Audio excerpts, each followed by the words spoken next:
জয়গুরু বন্দে পুরুষোত্তম। আজকের ওপরে ট্যাগলাইনটা দেখে নিশ্চয়ই আপনারা বুঝতে পেরেছেন যে আজকের ভিডিওর বিষয়বস্তুটি কি হতে চলেছে। বংশ পরম্পরা এটি একটি ভীষণ আগ্রহের বিষয় সৎসঙ্গের মানুষের কাছে তো অবশ্যই, এবং সৎসঙ্গর বহির্ভূত বেশ কিছু মানুষের কাছে খুব আগ্রহের বিষয় হচ্ছে শ্রী ঠাকুরের এই বংশ পরম্পরা।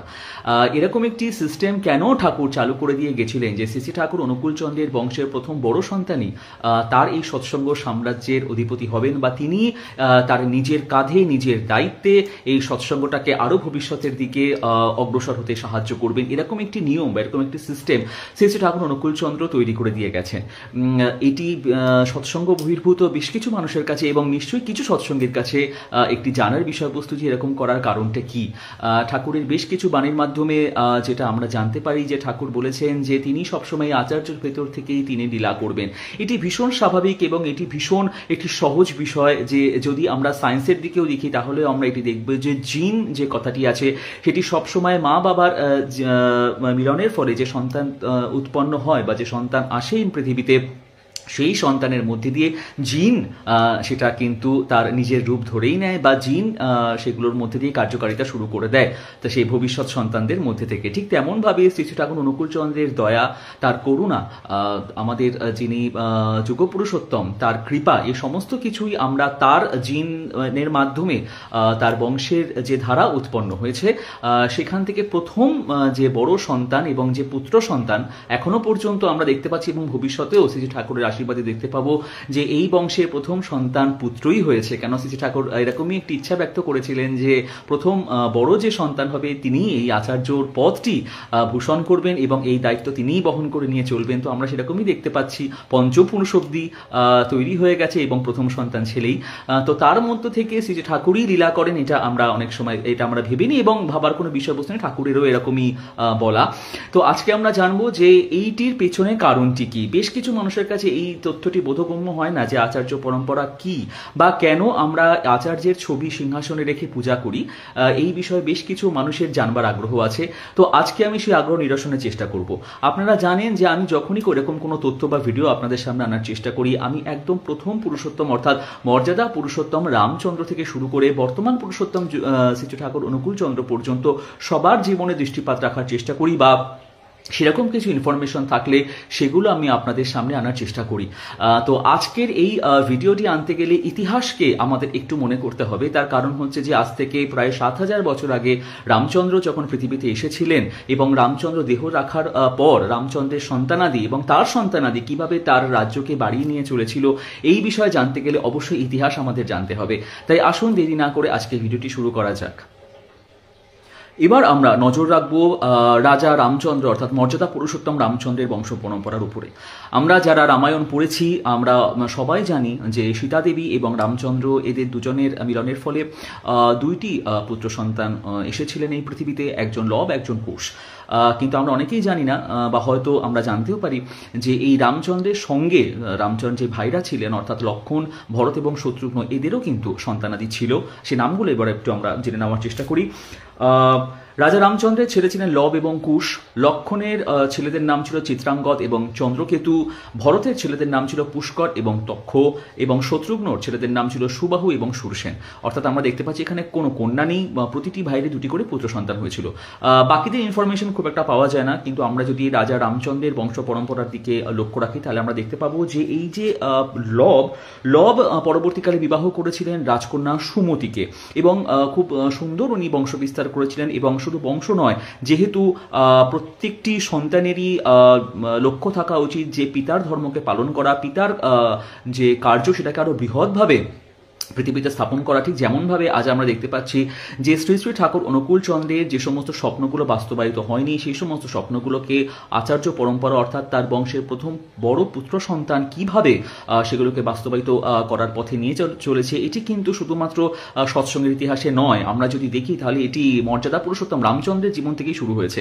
তার সন্তানেরা ঠিক একইভাবে সাম্রাজ্য বিস্তার করেছিলেন, তারা কিন্তু কেউ সন্ন্যাসী হয়ে যায়নি। এটি জানার পর যে আমরা ভগবানের সন্তান বা এটি জানার পর যে আমাদের পিতা স্বয়ং পুরুষোত্তম, তারপরেও তারা কিন্তু সংসারের মধ্যেই ছিলেন। ঠিক যেমনভাবে অনেকেই প্রশ্ন করেন যে শ্রী ঠাকুর অনুকূলচন্দ্র ভগবান হলে তার সন্তানেরা কেন সন্ন্যাসী নয়। প্রথম কথা হচ্ছে আমরা রামচন্দ্র বা শ্রীকৃষ্ণের বংশতেই দেখতে পাবো যে এরা কিন্তু কেউই সংসার ত্যাগ করে সন্ন্যাসী হননি। সংসারের মধ্যে থেকেই পিতার ধর্মকে সশ্রদ্ধার সঙ্গে সসম্মানের সাথে কিভাবে আরও বৃহৎ করে তোলা যায় সেই প্রচেষ্টাই যুগের পর যুগ ধরে এরা করে গিয়েছিলেন, আজও তার ব্যতিক্রম নয়। তো আমরা দেখতে পাবো যে লবের যে স্ত্রী ছিলেন ইনি ছিলেন সুমতি, এবং ইনি পরবর্তীকালে এই লব রাজ্য বিস্তার করেছিলেন।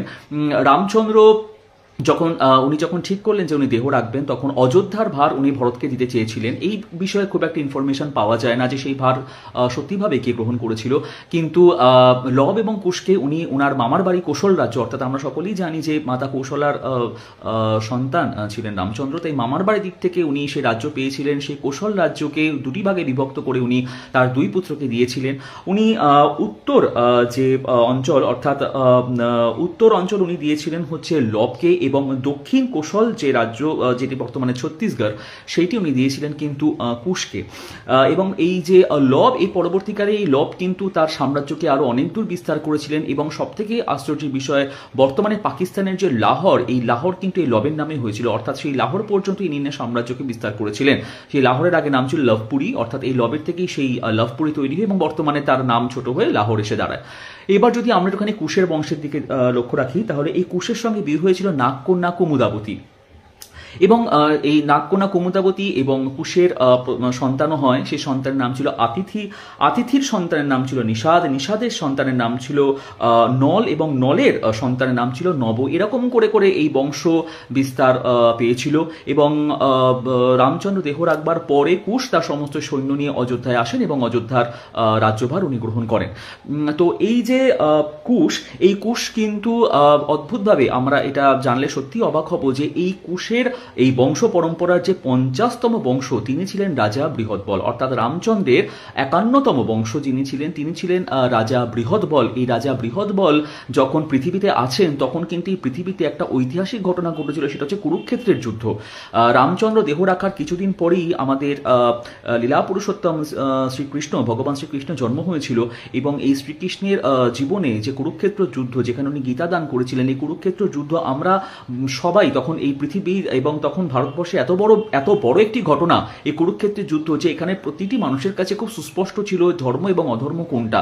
পঞ্চপাণ্ডব এবং শ্রীকৃষ্ণ ধর্মের পক্ষে দাঁড়িয়েছিলেন, এবং বাদবাকি সবাই অর্থাৎ কৌরবরা এবং ভারতবর্ষের তৎকালীন যে সমস্ত বড় বড় রাজারা ছিল, তারা সবাই অধর্ম অর্থাৎ কৌরবদের পক্ষে দাঁড়িয়েছিলেন। কিন্তু এটি অদ্ভুত বিষয় এবং অবাক করা বিষয় যে রাজা রামচন্দ্রের এই 51তম বংশ, অর্থাৎ রাজা বৃহৎবল, তিনি কিন্তু তার ধর্ম অধর্ম জানি না কেন তিনি এরকম একটি কাজ করেছিলেন, তিনি কিন্তু অদ্ভুতভাবে যেখানে ধর্মের জীবন্ত প্রতিমূর্তি শ্রীকৃষ্ণ স্বয়ং সেখানে অধিষ্ঠান করছেন, তিনি কিন্তু কৌরবদের পক্ষে অর্থাৎ অধর্মের পক্ষে উনি দাঁড়িয়েছিলেন, এবং অদ্ভুতভাবে উনাকে কিন্তু ওনার জীবন শেষ করেছিল অর্জুন এবং সুভদ্রার পুত্র অভিমন্যু।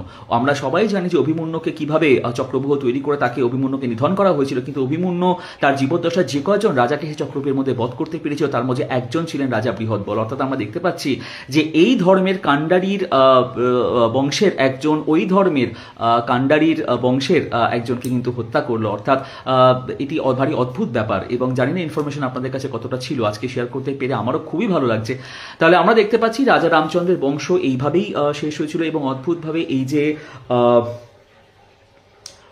কুশ, এই কুশকে কিন্তু মারে হচ্ছে অসুর দুর্জয়। অসুর দুর্জয়ের হাতে এই মৃত্যুবরণ করেন কুশ। অর্থাৎ দেখুন রাজা রামচন্দ্র যিনি কত রাক্ষসদের মেরেছেন, রাক্ষস রাজ রাবণকে মেরেছে, যার মানে কোনো সীমা নেই যার লীলার, সেই রামচন্দ্রের ছেলেকে কিন্তু মেরে দিল অসুর দুর্জয়। এটি ভারী অদ্ভুত ব্যাপার।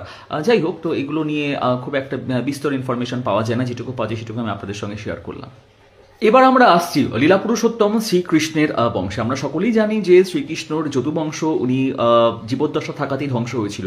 কিভাবে ধ্বংস হয়েছিল বা এর পেছনে ঠিক কি বিস্তারিত ঘটনা ছিল, অর্থাৎ বিভিন্ন রকম গ্রন্থিটি কিভাবে এর উল্লেখটা পাওয়া যায়, আসুন সেটা এবার দেখে নেওয়া যাক।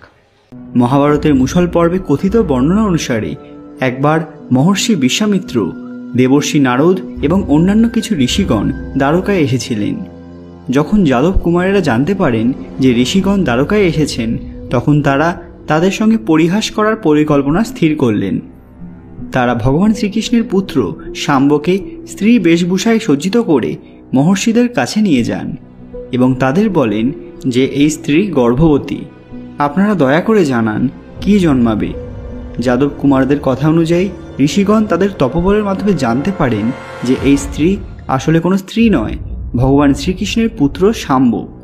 এই ঘটনায় তারা অত্যন্ত কুপিত হন এবং তাদের অভিশাপ দেন যে এই স্ত্রীরূপী শাম্বের গর্ভ থেকে এক ভয়ঙ্কর লোহার মুষল উৎপন্ন হবে, যা যদুবংশের বিনাশের কারণ হবে। পরের দিন প্রভাতে শাম্ব এক ভয়ঙ্কর লোহার মুষল প্রসব করে। তখন যদুবংশীয়রা সেই মুষল নিয়ে রাজা উগ্রসেনের কাছে যান।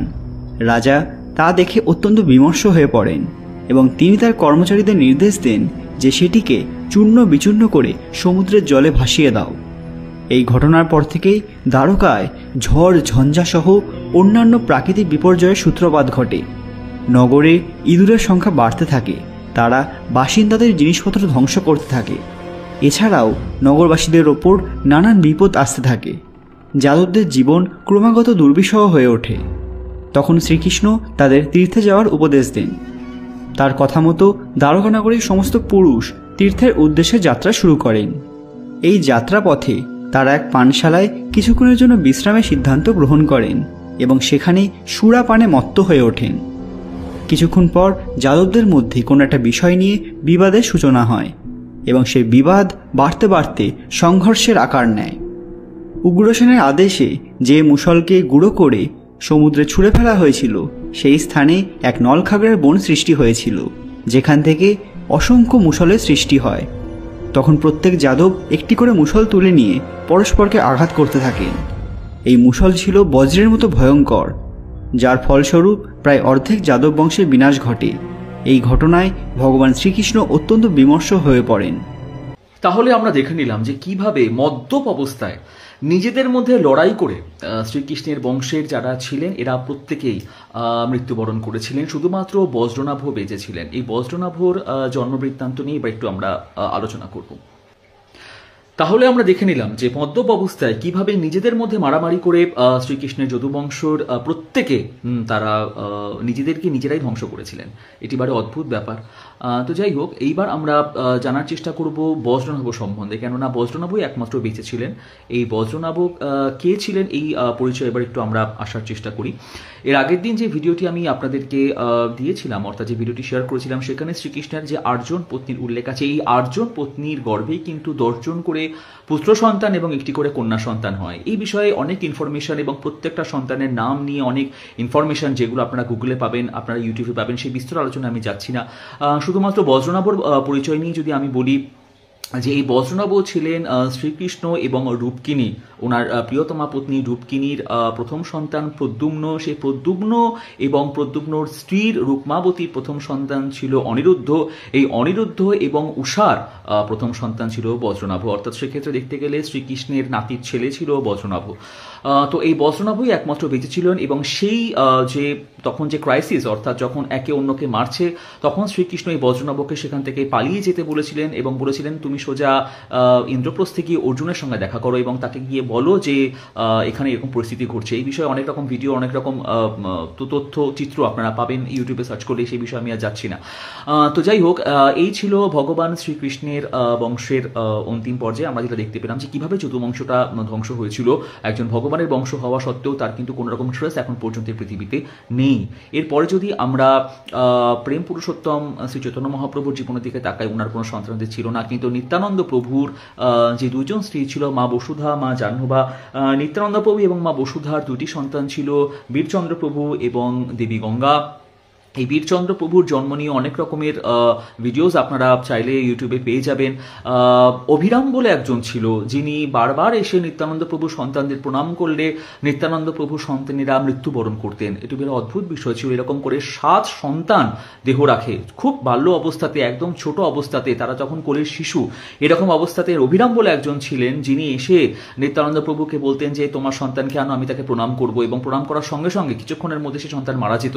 এরকমভাবে 7 7টি সন্তান, দেহ রাখার পর 8ম সন্তান এই যে আমাদের বীরচন্দ্র প্রভু, এই বীরচন্দ্র প্রভুকে খুব কষ্ট করে নিত্যানন্দ প্রভু বাঁচিয়েছিলেন অভিরামের হাত থেকে, অভিরামের প্রণামের হাত থেকে এই সন্তানকে উনি বাঁচিয়েছিলেন এবং পরবর্তীকালে ইনি বৈষ্ণব সম্প্রদায়ের একজন বিশাল বড় ব্যক্তিত্বে রূপান্তরিত হন।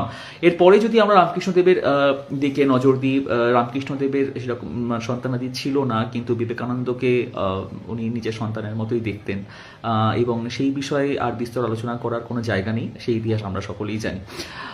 শুধুমাত্র সনাতন ধর্ম নয়, সনাতন ধর্মের বাইরের দিকেও যদি আমরা নজর দিই তাহলে যে প্রধান যে দুটি ধর্ম আছে, যে বিষয় সবসময় আমি বলি, ইসলাম ধর্ম এবং খ্রিস্টান ধর্ম। খ্রিস্টান ধর্মেতে আমরা দেখতে পাই যে জিসাস ক্রাইস্টের কোনো সন্তানাদি ছিল না। উনি নগরবধূ মেরি ম্যাগডালিনকে যদিও বা বিবাহ করেছিলেন, তবুও কিন্তু সেখানে কোনো রকম সন্তানাদি হয়নি। আর যদি আমরা হজরত রসুল অর্থাৎ প্রফেট মোহাম্মদ, হজরত রসুলের বংশের দিকে আমরা যদি দৃষ্টি দিই তাহলে আমরা দেখতে পাবো যে মোহাম্মদের কিন্তু সন্তানাদির সংখ্যা ছিল 7 জন এবং এই 7 জনের নাম হচ্ছে, পুত্র সন্তান ছিল 3 জন, আবদুল্লাহ, ইব্রাহিম, কাসিম। আবদুল্লাহ, ইব্রাহিম এবং কাসিম এরা প্রত্যেকেই কিন্তু খুব শৈশব অবস্থায় দেহ রাখে এবং কন্যা সন্তানেরা ছিল ফাতিমা, রুকাইয়া, উম্মে কুলথুম এবং জয়নাব। এরা বড় হয়েছিল এবং এদের বিয়েও হয়েছিল এবং খুব স্বাভাবিকভাবে এদের মৃত্যু হয়েছিল। মোহাম্মদের প্রথম স্ত্রী ছিলেন খাতিজা বিনতে খুয়াইলাদের এবং এই খুয়াইলাদের গর্ভে এই সমস্ত সন্তানদের জন্ম হয়েছিল। প্রথম সন্তান যিনি ছিলেন কাসিম, কাসিমের কিন্তু ওনার তৃতীয় বৎসর জন্মদিনে এই কাসিমের মৃত্যু হয়। আবদুল্লাহ খুব কম বয়সে মারা গিয়েছিল এবং এই 7 সন্তান অর্থাৎ 4টি কন্যা এবং যে 3টি পুত্র সন্তানের নাম আমি বললাম, এই 7 সন্তানদের কিন্তু এই 7 সন্তানের মধ্যে 6 সন্তানেরই কিন্তু মৃত্যু হয়েছিল যখন হযরত রাসূল দেহধারী ছিলেন। এটি খুবই দুঃখজনক একটি বিষয়, কিন্তু ইহা সত্য। আপনারা যদি ইনফরমেশন চান আপনারা গুগলে সার্চ করে দেখতে পারেন যে একজন পিতাকে তার জীবদ্দশাতে তার 6 সন্তানের মৃত্যু দেখতে হয়েছিল। কাজেই এর থেকে খুব স্পষ্টভাবে আমরা বুঝে নিলাম যে ভগবানের সন্তানেরাও যদি ধর্ম থেকে বিচ্যুত হয়ে যায় তাহলে কিন্তু ধ্বংস এবং মৃত্যু অবশ্যম্ভাবী এবং খুব অদ্ভুতভাবে এই ঘটনাগুলো তাদের জীবনে ঘটবে। অর্থাৎ আমরা যদি ওই রামের বংশধর যেমন দেখলাম আমরা যে রাজা বৃহৎবল এবং রামের নিজের সন্তান যে অসুর দুর্জয়ের হাতে মারা গিয়েছিল এবং রাজা বৃহৎবল অভিমন্যুর হাতে মারা গিয়েছিল এবং পরবর্তীকালে শ্রীকৃষ্ণের বংশধর যারা ছিলেন তারা প্রত্যেকেই কিভাবে নিজেদের মধ্যে মদ্যপ অবস্থায় মারামারি করে একে অন্যকে শেষ করেছিলেন।